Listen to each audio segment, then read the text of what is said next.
Let's bring in Mike Davies. We're often on Steve Bannon's War Room together. Mike, I have this document. I think Newsmax should have it available already. It was Rogan O'Hanley who put it up on Twitter. It's from the Federal Register. It's 2 pages long. It's dated January the 19th, the day that the president was preparing to leave the White House before the inauguration of Joe Biden. And this document, it's a page and a half, it's very brief, states that I, President Trump, declassify every document pertaining to the Russia hoax and Operation Crossfire Hurricane. It's in the federal record. It has the president's signature whilst he was still president.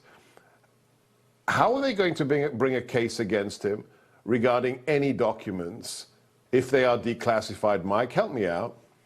Well, that's a very good question. We've been talking about this presidential memo from January 19th, 2021, since August, since the Mar-a-Lago raid, and the president can declassify anything he wants, and he can do it via presidential memo. He can do it through his actions, like President Clinton did when he took 8 years of audio recordings of his presidency, highly classified audio recordings, including discussions with foreign leaders that he put in his sock drawer. And an Obama judge in 2012 correctly held that the mere fact that a president took his presidential records when he leaves office deems them personal under the Presidential Records Act, and it doesn't matter whether they're classified. And that's the issue. That's the whole problem with what Biden is doing here. The Biden Justice Department and Attorney General Merrick Garland are trying to charge under the Espionage Act that does not apply to a president or former president's handling of his presidential records. The Presidential Records Act applies, and it has no criminal component.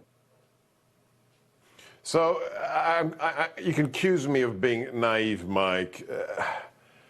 There is no merit to this.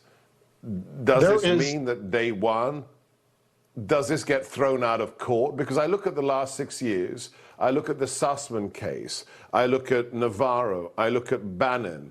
If you're a Republican, you get put in leg shackles, you get put in Hinckley's cell in the FBI.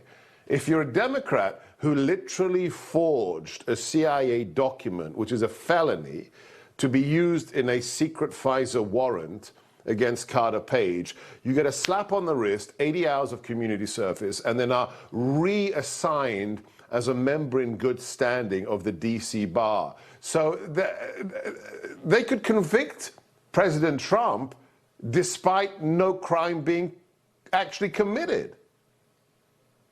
That's exactly right. That's what we've been discussing since August. On your show and other shows, it is not a crime for a president to have his presidential records in the office of former president. That is allowed by the Presidential Records Act. That is why Congress gives former presidents federally funded secure office space, federally funded staff with security clearances, federally funded Secret Service protection. They are allowed to have their presidential records. It does not matter whether they're classified or not. Remember, President Biden, when he was the vice president, stole 5 stashes of Obama's presidential records, and even records from when he was a senator. He moved them several times. They were unguarded. There's evidence they may have been used to secure funding from Ukraine, maybe elsewhere. Nothing has happened. Garland decided to indict Trump for the non-crime of having his presidential records while ignoring that Biden had stolen classified records in several locations unguarded. And look at the timing of this. Isn't the timing very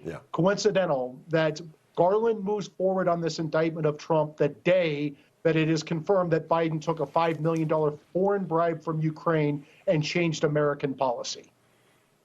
Yeah, there are no coincidences. It is absolutely transparent. Thank you, Mike Davis.